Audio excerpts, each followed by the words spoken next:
ব্যাস ভেজে নেওয়া হয়ে গিয়েছে।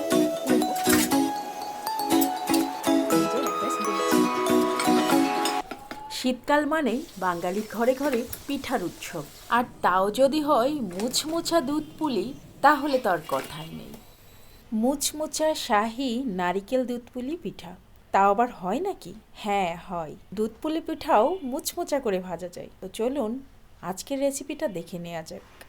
আশা করছি এই পিঠা রেসিপিটা সবার ভালো লাগবে। আর এই পিঠাটা এতটাই টেস্টি যে ছোট থেকে বড় সবাই আপনার প্রশংসা করবে যদি আপনি এই পিঠাটা তাদেরকে তৈরি করে খাওয়ান। এই পিঠাটা একবার বানিয়ে আপনি 15 দিন পর্যন্ত কোনো রকম ফ্রিজে না রেখেই সংরক্ষণ করতে পারবেন বাইরে, এবং এই পিঠাটা যতদিন থাকবে ততদিন এরকম মুচমুচাই থাকবে।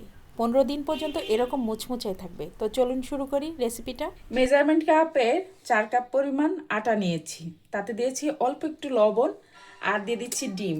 এখানে আমি এখন ডিম দিয়ে দিলাম 1টা, 2টা, 3টা।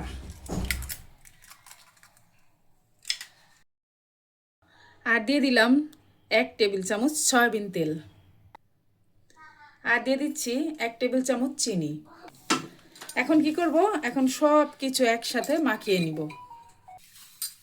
এখন সব কিছু একসাথে এরকম হাত দিয়ে মাখিয়ে নিচ্ছি। একটু পানি লাগতে পারে।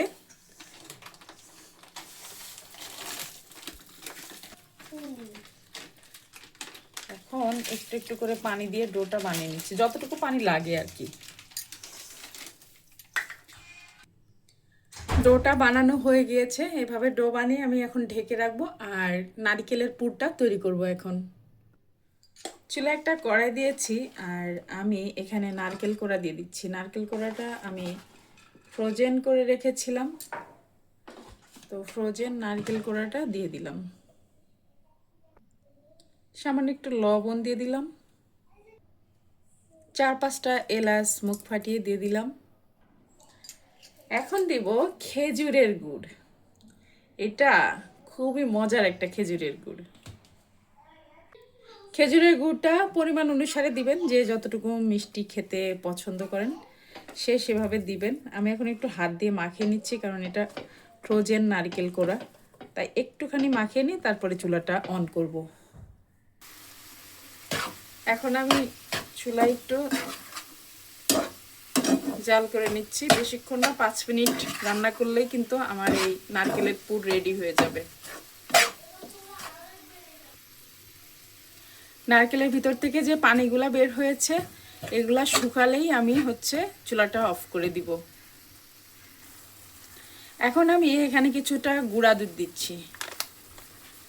এখানে প্রায় মেজারমেন্ট কাপের 1/2 কাপ পরিমাণ গুঁড়া দুধ দিয়ে দিলাম। গুঁড়া দুধটা দেওয়ার কারণে খুব বেশি টেস্টি হয় নারকেলের পুরটা। তবে কেউ যদি না দিতে চান না দিবেন, তবে একদম যদি শাহি ফ্লেভারের একটা পিঠা খেতে চান তাহলে গুঁড়া দুধটা অবশ্যই দিবেন। আমি আরও 1/2 কাপ দিয়ে দিলাম, মোটামুটি মেজারমেন্ট কাপের 1 কাপ পরিমাণ গুঁড়া দুধই দিয়ে দিলাম। আমার নারকেলের পুরটা কিন্তু রেডি হয়ে গিয়েছে, একটু আর পানি নেই, একদম আঠা আঠা হয়ে গেছে। এখন আমি এটা দিয়ে পিঠা তৈরি করব, তবে পুরটাকে একটু ঠান্ডা করে নিব, তারপরে পিঠা তৈরি করব। এই হচ্ছে পুরটা, সেই টেস্টি একটা পুর। এই পুর দিয়ে যে কোনো পিঠা বানালেই মজা হবে, কারণ এখানে অনেক মজার মজার ইনগ্রিডিয়েন্টস দেওয়া হয়েছে। খেজুরের গুড়টা তো ওয়াও, জাস্ট ওয়াও। এখন এই যে ডোটা, এটাও কিন্তু খুব সুন্দর সফট হয়ে গিয়েছে, আর এদিকে পুরটাও রেডি। এখন আমি পিঠাগুলো বানাবো। তো একটা বড় রুটি বানাবো, তারপরে সেখান থেকে ছোট ছোট পিঠা বানিয়ে নিব। এখন আমি একটা রুটি বেলে নিই।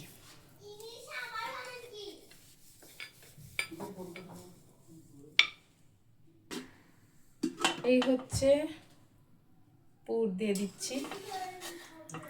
তো এই পিঠাটা বিভিন্ন রকম ভাবে বানানো যায়। এই যে এরকম একটা সাস দিয়েও বানাতে পারেন, আবার চাইলে এরকম ইয়া দিয়েও বানাইতে পারেন, ছুরি দিয়ে কেটে। তো আমি প্রথমটা একটু ছুরি দিয়ে কাটি।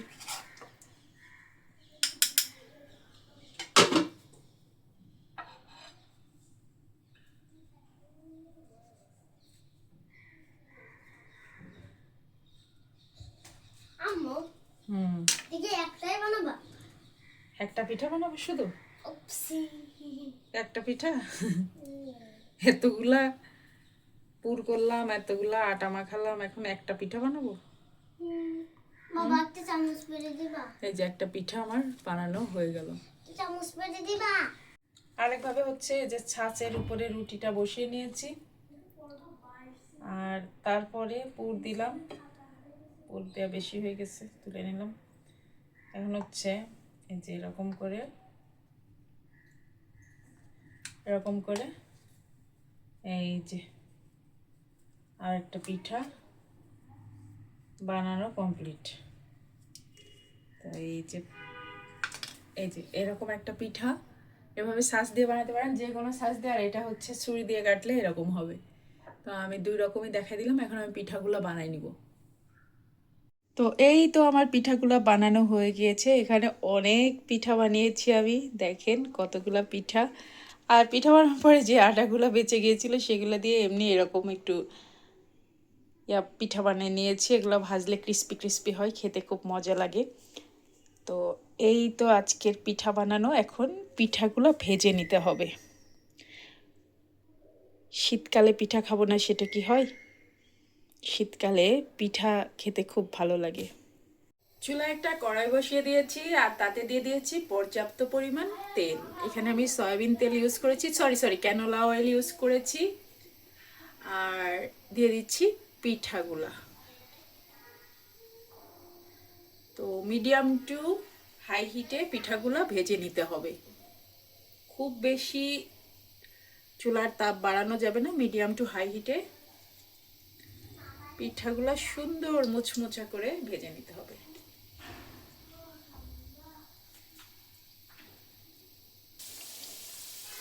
এখন একটু উল্টে দিচ্ছি,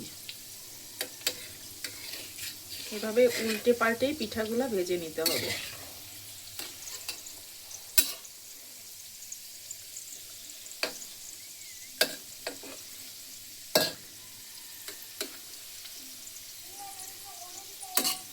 এভাবে কুলি পিঠা বানালে দেখবেন পিঠাগুলা খুব বেশি টেস্টি হয় আর খুব বেশি ক্রিস্পি হয়। এবং এই পিঠাগুলো আপনি অনায়াসে এক সপ্তাহ বাইরে রেখেই খেতে পারবেন, ফ্রিজে রাখারও দরকার নেই। আমার এক ব্যাচ ভেজে নেওয়া হয়ে গিয়েছে, তুলে নিব।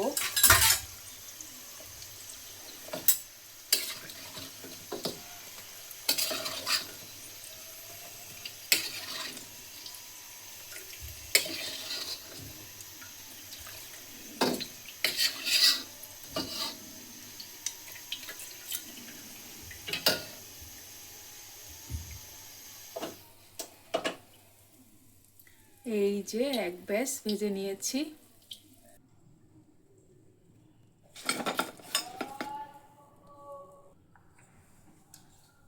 তা না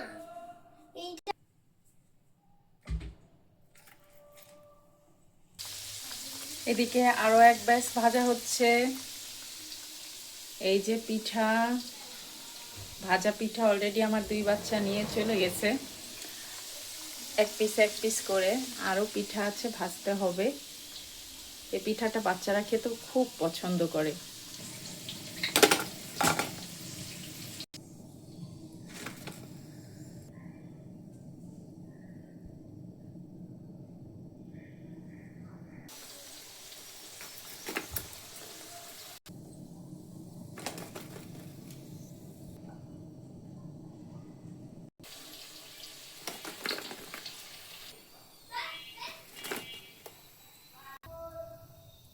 হয়ে গেল আমার সবগুলা পিঠা ভাজা।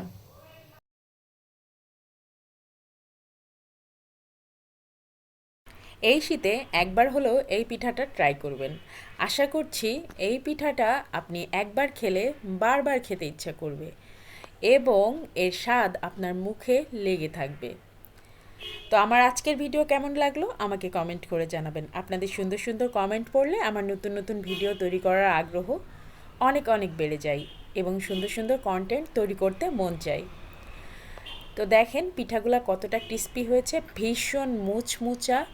আর এটা 15 দিন পর্যন্ত অনায়াসে এরকম মুচমুচায় থাকবে আর আপনার কোনো রকম ফ্রিজে সংরক্ষণ করা লাগবে না, এটা বাইরেই ভালো থাকবে। এত মজার পিঠা এই শীতে কিন্তু কোনোভাবেই মিস করবেন না, একবার হলেও এটা ট্রাই করবেন। আর দেখেন আমি একটা ভেঙে দেখাচ্ছি, এটা অনেক মুচমুচা হয়, একদম ক্রিস্পি একটা পিঠা। আর এরকম মুচমুচাই থাকবে যতক্ষণ পর্যন্ত পিঠাটা শেষ হবে না। আর এই পিঠাটা কিন্তু বানানোর সাথে সাথে শেষ হতে বেশি সময় লাগে না, মানে এতটাই মজা হয় যে বানাতে দেরি, খেতে কিন্তু দেরি নেই। তো যাই হোক, আজকের মতো ভিডিওটা শেষ করছি। আল্লাহ হাফেজ, সবাই ভালো থাকবেন।